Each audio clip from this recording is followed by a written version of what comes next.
Un ataque químico. ¿Un ataque químico que qué?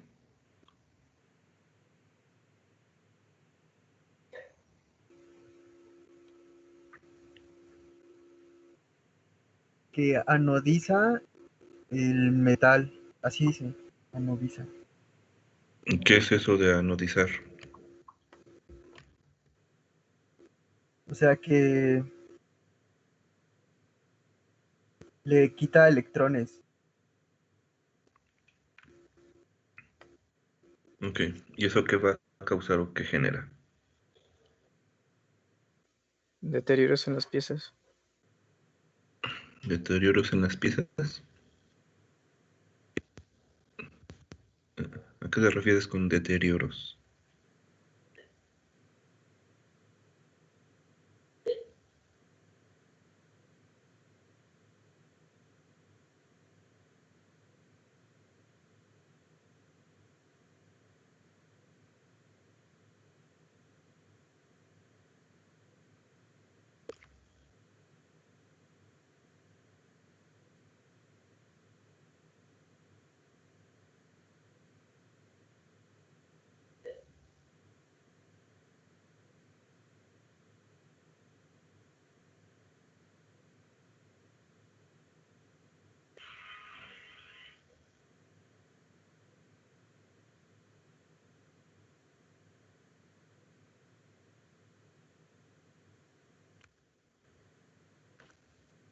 ¿Qué es eso de deterioros?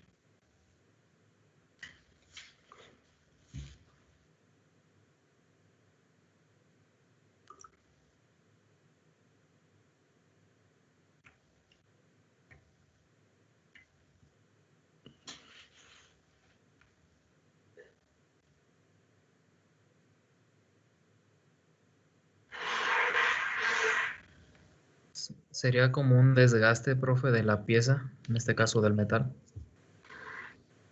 Ajá, ¿qué más?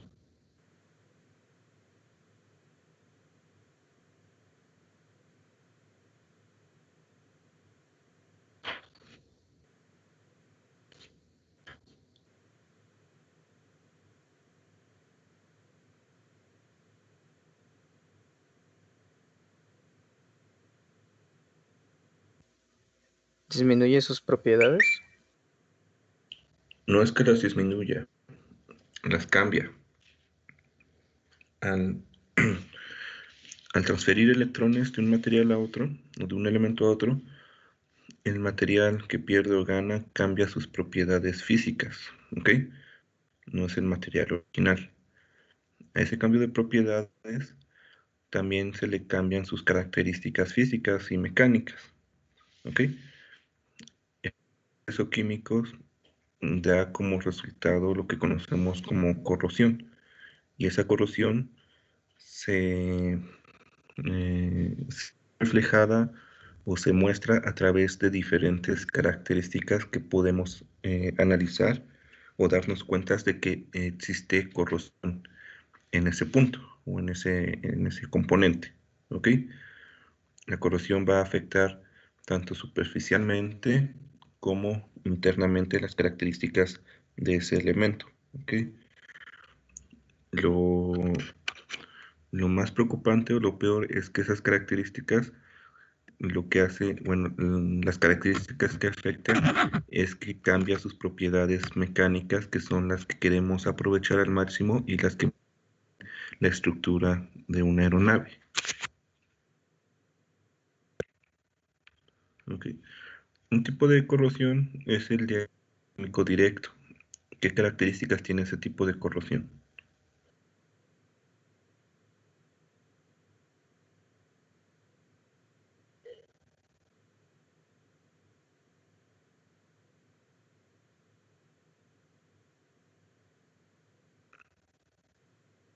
Sería que no hay distancia entre, en este caso, entre no sé, la sustancia y el metal o la pieza, a diferencia pues del Eh, electroquímico. no es que no haya distancia, sino que están en contacto. El electroquímico también están en contacto con una sustancia la cual hace que pase electricidad para generar esa corrosión. El ataque químico directo se le llama al que tú pones el agente corrosivo directamente sobre una superficie limpia y directa a la cual quieres generar un daño. Generalmente se utiliza para generar daños provocados a propósito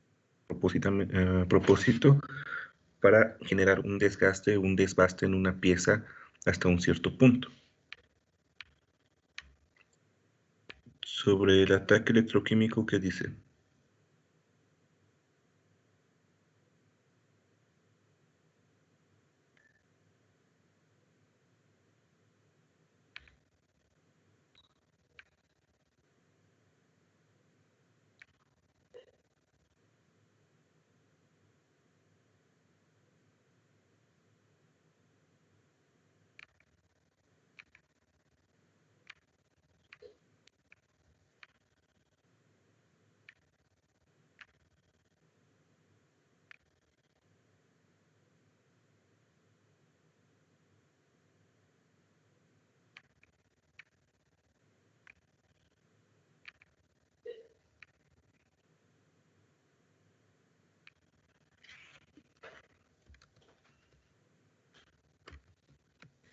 Que es parecida, profe, a una celda galvánica donde hay un cátodo y un ánodo y una solución salina que es la responsable de conducir los electrones.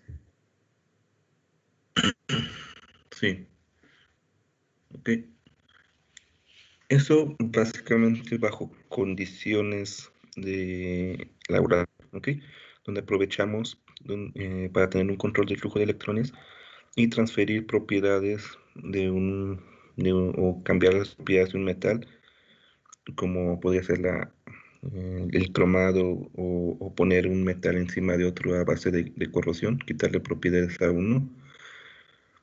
Pero estos dos y los que vamos a seguir viendo ocurren físicamente en el avión, en un entorno no controlado, ¿ok? Al tener diferentes variables, la corrosión que se genera en las estructuras del avión puede ser ya sea de un tipo o de otro tipo, dependiendo de las y condiciones que se encuentren en cada uno de los diferentes puntos. Yo voy a poder tener una corrosión de ataque químico directo en alguna superficie o estructura de la aeronave.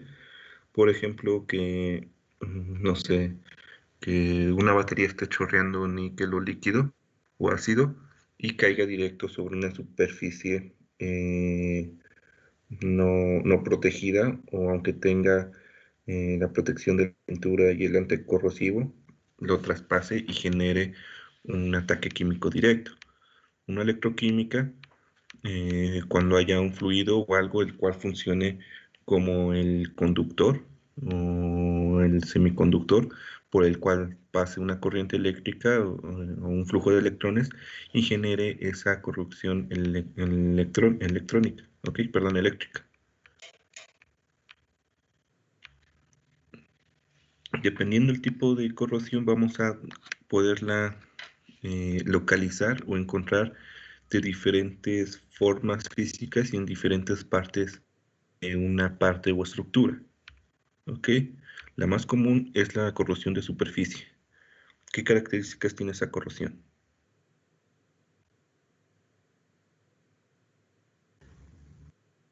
Profe, ese tipo de corrosión también se le puede llamar de la corrosión atmosférica, o está erróneo, es diferente. Es que la atmosférica es básicamente un intercambio de electrones o oxígeno con el material y la humedad. ¿Ok?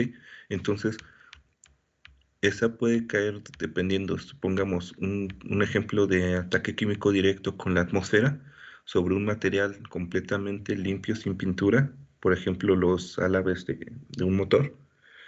Cuando yo estoy volando cerca de cenizas volcánicas, que el aire es bueno, tienen más químicos y afectan el metal, ahí es una corrosión directa, está en la atmósfera. O si yo estoy volando dentro de una zona con lluvia ácida, también es un ataque directo, ¿ok?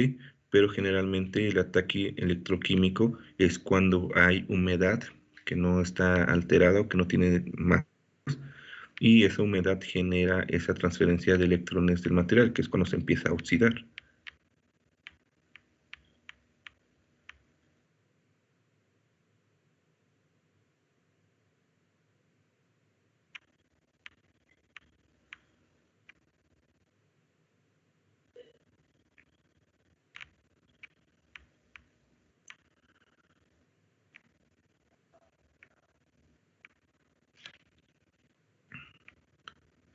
La parte de corrosión de superficie, ¿qué características tiene?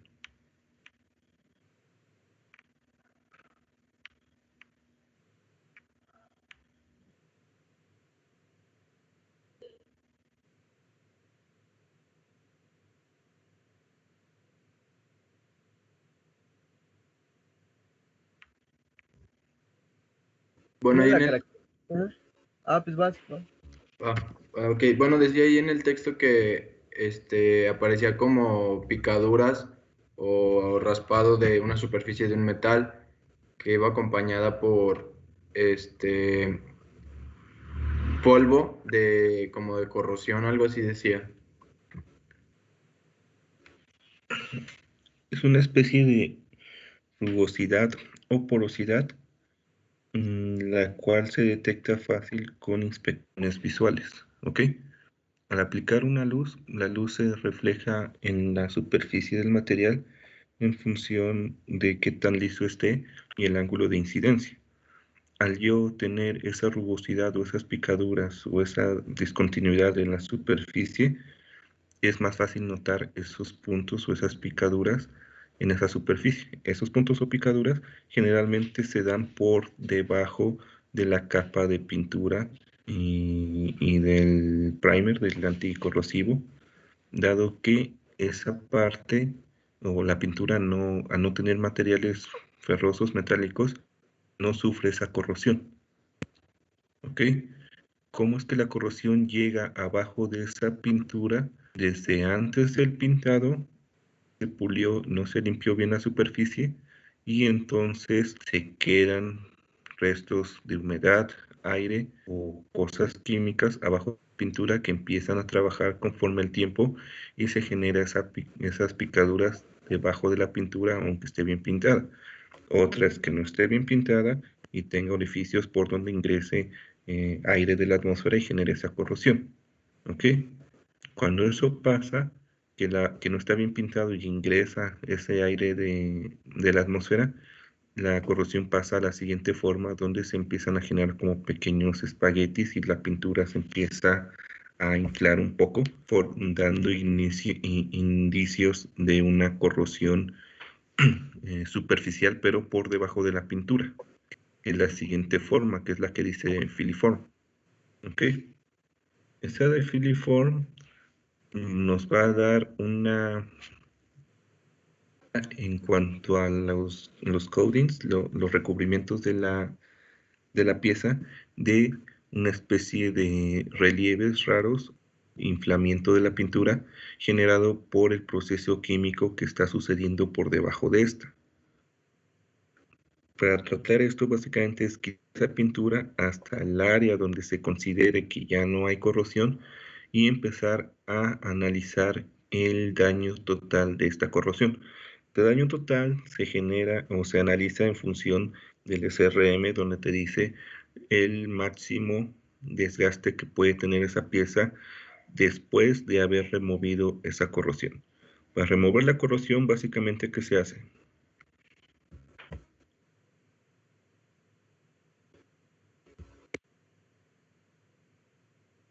Se lija el metal.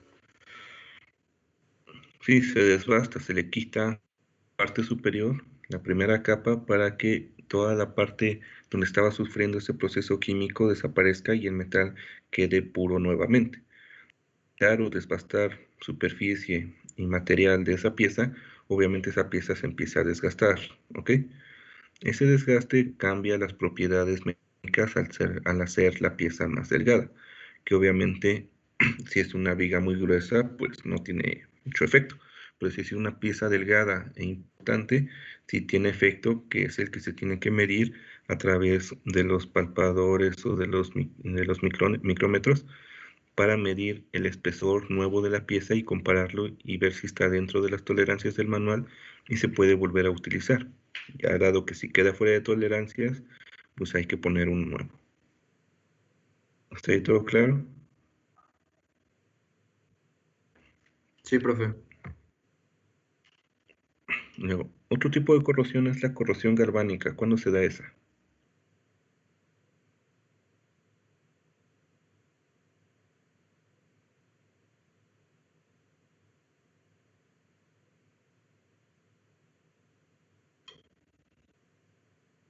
Era cuando se tenía metales distintos, profe, que había un diferencial de potencial eléctrico. Sí, básicamente ese diferencial de potencial eléctrico se genera por la diferencia del elemento químico, ¿ok? La diferencia de electrones de cada uno. Entonces, básicamente funcionarían como el ánodo y el cátodo de una pila y habría un flujo de electrones. Ese flujo de electrones generaría una corrosión en uno de los metales. Por eso es que se tiene que analizar qué tipos de metales van a estar en contacto, aunque estén cubiertos con pintura, en dado caso de que lleguen a tocarse físicamente sin el recubrimiento. La otra corrosión, la que es más peligrosa o difícil de evitar, es la corrosión intergranular. ¿Qué dice de esa corrosión?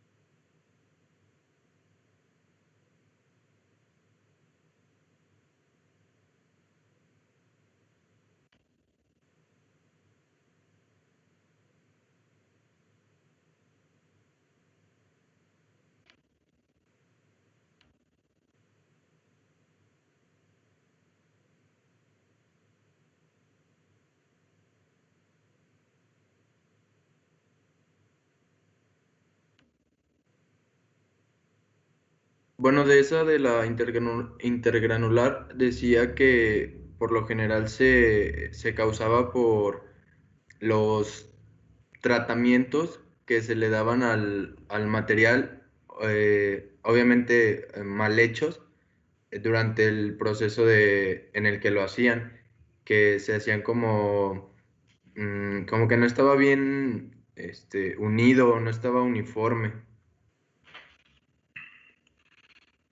Durante el proceso de manufactura de un metal, que procesos de templado y revenido, esta corrosión intergranular se empieza a generar a partir desde el momento de ese proceso térmico, de los templados y los revenidos. ¿Ok? Al no hacer un templado y un revenido de la forma correcta o apresurarlos o cambiar las temperaturas adecuadas, el material en diferentes zonas empieza a cambiar sus propias propiedades. Cuando se genera un temple, es un cambio de temperatura brusco del material, el cual hace que se genere una especie de estrés o fatiga en el material, el hace que el material tal cual se tensione, se flexione, se doble. ¿Si han visto cuando calientan o saben cómo se hace una espada, una katana? Al momento que la están forjando, la espada o la katana o el cuchillo, lo que sea, es completamente recto. Cuando le hacen el proceso de templado para hacerlo más duro, que lo meten a agua o a una solución salina o algo, ese cuchillo o ese metal recto empieza a curvarse, se empieza a tensionar y a sufrir estrés en todo su patrón y dependiendo la característica física del perfil de ese metal, ya sea que se curva hacia un lado o hacia el otro, hacia arriba o hacia abajo, esos estrés generan que el metal se doble, se flexione, y si el proceso de temple o revenido no se está llevando adecuadamente, pequeñas zonas o partes de ese material que empiezan a volverse más duras o más maleables que otras partes. Entonces, si unas partes se vuelven mucho más duras, se vuelven a la vez más frágiles.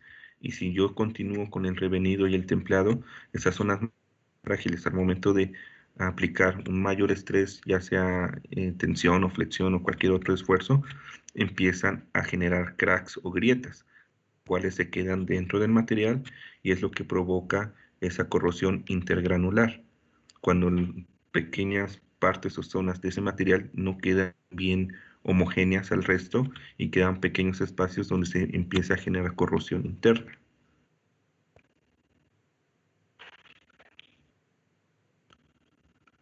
¿Sí quedó claro más o menos? Sí, profe, una pregunta. Entonces decía que es la más peligrosa por eso de que es interno y no se ve ya hasta que falla o se rompe o pasa algo más grave. No, para eso están las NDTs. La corrosión se inspecciona generalmente por visual porque la mayor cantidad de la corrosión es superficial o hay unas evidencias muy claras de que hay corrosión, como la pintura un poco inflada, la pintura arrugada, está expuesto pues los pequeños granitos o puntitos de perforación, etcétera, etcétera, ¿ok? O el polvito sea eh, cafecito, si es un metal ferroso, o si es sulfatación un poco más verde en cuestiones de aluminio y cobre, pero la intergranular hacer dentro de la masa de esa pieza o de esa estructura, visualmente yo no la puedo ver y yo por fuera la puedo ver perfecta. Entonces, cuando se pasan a NDTs ya de internas para el material que vemos, corriente SED y ultrasonido, esos cracks internos o esa corrosión reflejan en corriente SEDI pues un cambio en el campo magnético que se ven a partes de las partículas. Por eso es la corrosión, la interna es la más peligrosa, ya sea generada por corrosión intergranular, ya sea generada por temples o por cambios bruscos en cuanto a los esfuerzos que sufrieron los materiales en algún momento de su vida. Ok, profe.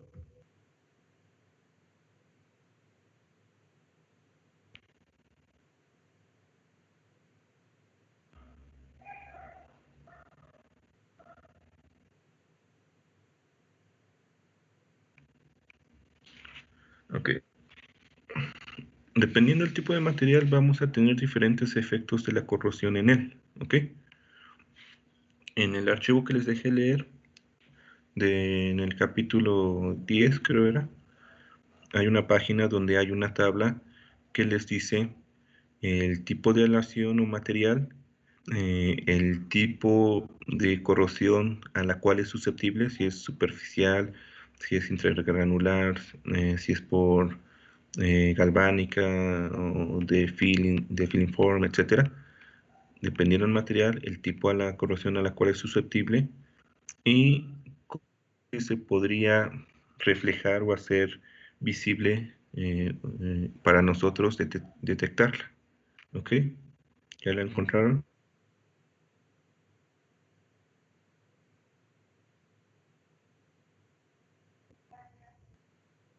Sí, profe.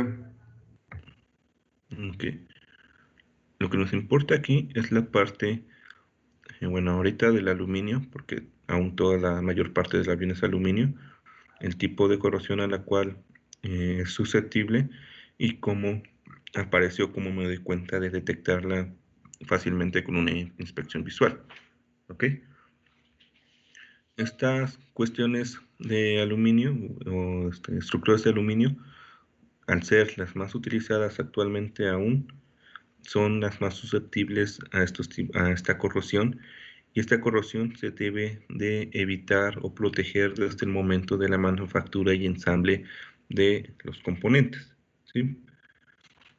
Al momento de estarlo manufacturando, pues va a recibir diferentes tipos de corrosión o podría recibir tipos de corrosión como la granular, pero cuando se manufactura un avión no se hace de la noche a la mañana, ¿ok? Lleva un proceso y ciertos días y tiempo durante el cual el metal está al inicio a la intemperie o sujeto a un ataque químico directo, y después ponerle el recubrimiento anti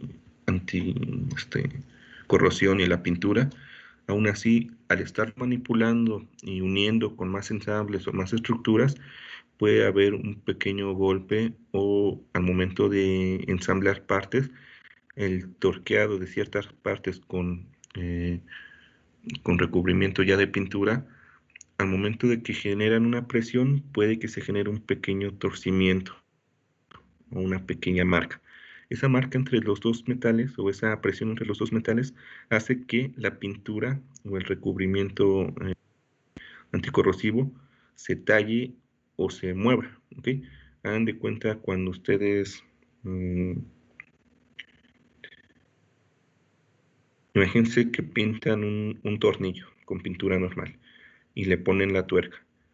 Al momento que va pasando la tuerca por la rosca, la tuerca va teniendo una presión y una fricción con el tornillo y va quitando pequeñas partes de esa pintura. Lo mismo pasa cuando ustedes ponen partes metálicas y las empiezan a unir con remaches o pernos. Esa presión y ese pequeño torque o movimiento hace que esa capa protectora también se a desprender en algunas partes, ¿ok? Esas partes van a ser susceptibles a corrosión y son las que más se mencionan o se mandan a tareas de inspección una vez que el avión o el elemento completo sale de la fábrica, porque no puedo a desarmar todo para checar si la pintura o el elemento anticorrosivo quedó bien y no se desgastó. Que yo tengo toda una estructura armada, tengo que generar un programa de control de corrosión, ¿ok? Respecto a ese control de corrosión.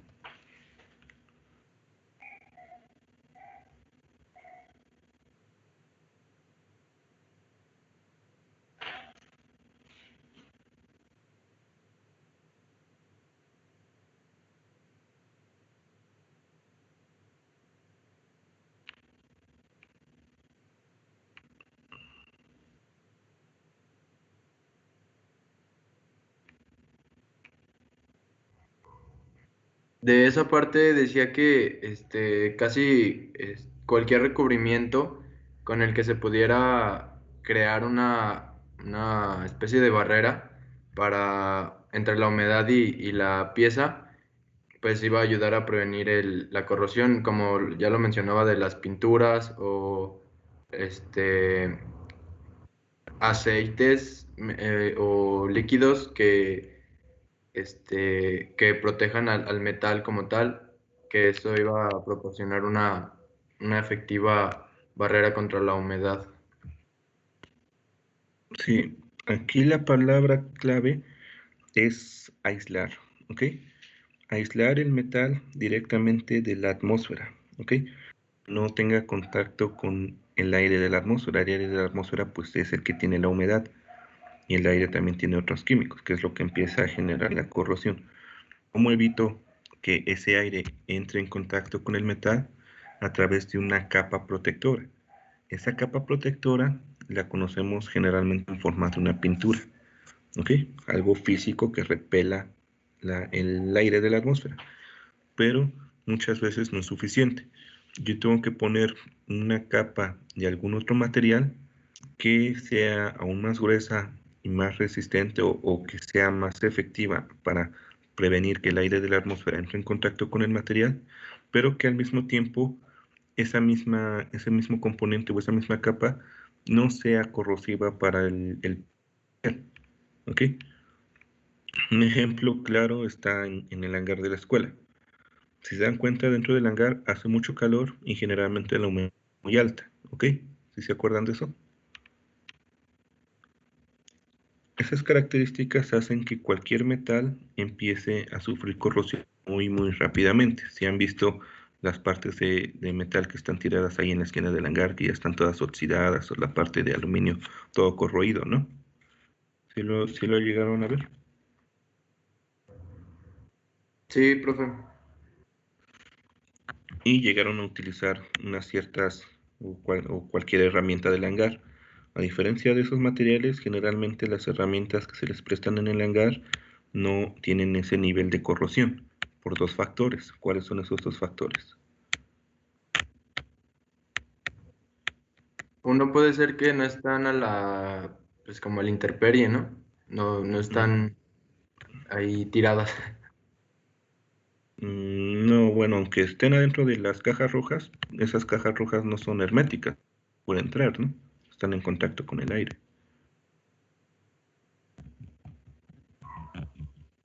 Entonces, les dan como mantenimiento o les ponen algo. Sí, son dos cosas básicamente. Una, con el material que están hechos, cromo y níquel, que el cromo básicamente es una especie de acero inoxidable o da esa propiedad de resistir la oxidación, pero no todas las herramientas están hechas de ese material. ¿Ok? Las que no están hechas de ese material, necesitamos crear una capa que aísle el aire de la atmósfera de su superficie. ¿Ok? Y a lo que vieron ahorita, hay muchos productos químicos que venden para poner sobre esas superficies y evitar la corrosión. El problema es que esos productos químicos son muy caros y la escuela no hay dinero. Entonces lo que se hace en el hangar es ponerles aceite y grasa de los aviones que evitan que el aire directamente de la atmósfera toque el metal y a su vez es un fluido o un componente que no genera corrosión. ¿Sí? Bajo ese principio de aislar el aire de la atmósfera del metal es como mantenemos las herramientas del hangar con la menor cantidad de corrosión posible.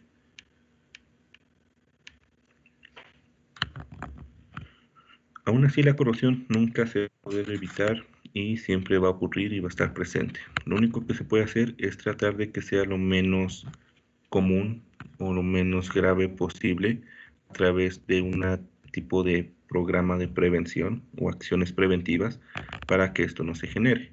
¿Ok? ¿Cómo podemos prevenir la corrosión?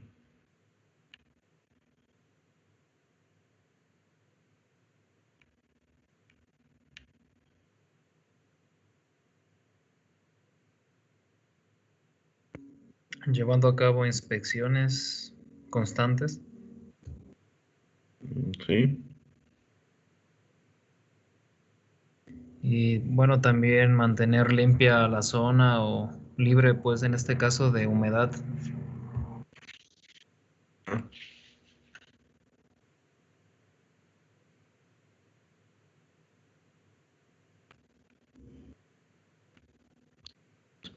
Venía ahí en el texto una lista de, aparte de las dos que ya mencionó Chito, de la inspección y la limpieza, pues también era de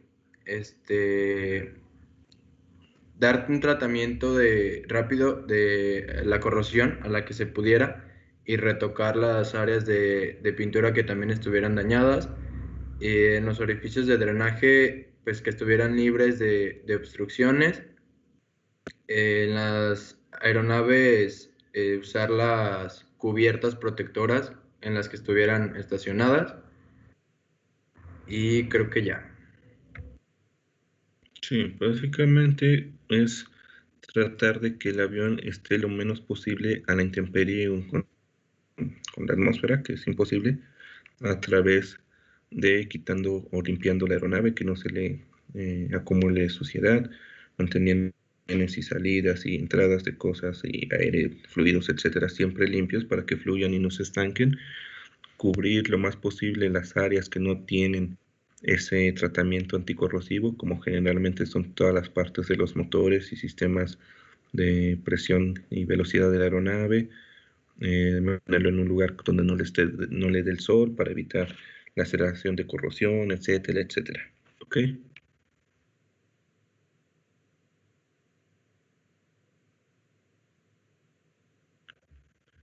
¿Dudas hasta aquí?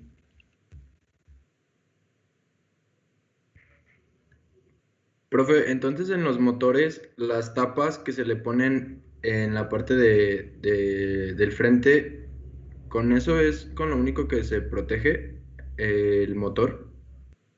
Durante un tránsito, sí, esas son para evitar que algo se meta, un ave, un animal, polvo, basura que llegue con el viento, y para evitar de que si no está dentro de un hangar, también cuando llueva no entre agua, y se estanque un rato, y más posible que entre el aire dentro del motor. Asimismo, el avión, pues obviamente tiene que estar dentro o bajo techo para evitar de que no se sobrecaliente eh, y acelere la corrosión, pero eso únicamente durante tránsitos, ¿ok? O durante pequeños periodos de tiempo, de un día para otro, a lo mucho 3 días, sí. Si se va a hacer un mantenimiento de conservación, básicamente ese motor se tiene que sellar por completo y en la parte o el aire que queda dentro del motor debe de ser lo más controlado posible para que quede la menor cantidad de humedad posible, ¿sí?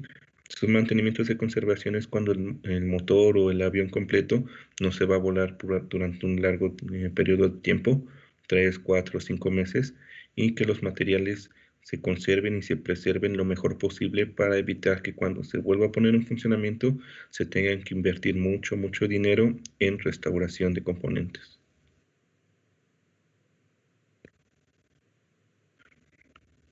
Igual en los manuales, en el de mantenimiento, en una parte de, creo que se lata servicios, viene el servicio de preservación, donde te da los pasos específicos y las cosas específicas que tienes que dar a cada parte de la aeronave. Obviamente no lo vas a dejar en el tren porque pasa igual que en los carros, las llantas se empiezan a desinflar y se empiezan a tronar, o se empiezan a morder, hay que ponerlo en gatos, cubrir bien ciertas zonas, el motor que es lo más importante, la pintura, etcétera.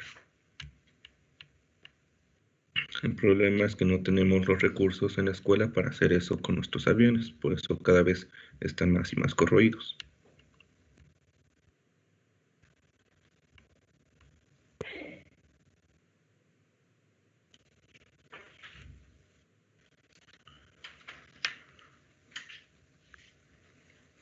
¿No dudas eso?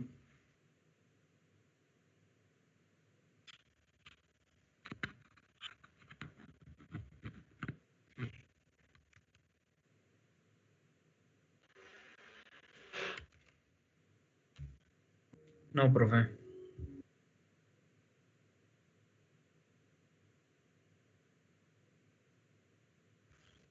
Bueno, entonces les vuelvo a poner ahí en el canal de manufactura el próximo tema y espero que, a ver si para el viernes ya me dejan entrar UPIG para sacar el libro que les sigo de los tornillos, pernos, remaches estándar que habíamos visto para explicarles lo que van a hacer con su proyecto que les dije del segundo departamental. ¿Se acuerdan cuál es? Sí, el de Drawing. Ajá, Raúl. Bueno, entonces los veo mañana, manufactura, no, sí, manufactura, nada más rendimientos. Nada más rendimientos. Entonces mañana continuamos con rendimientos. Dale, profe, gracias. Sale, profe.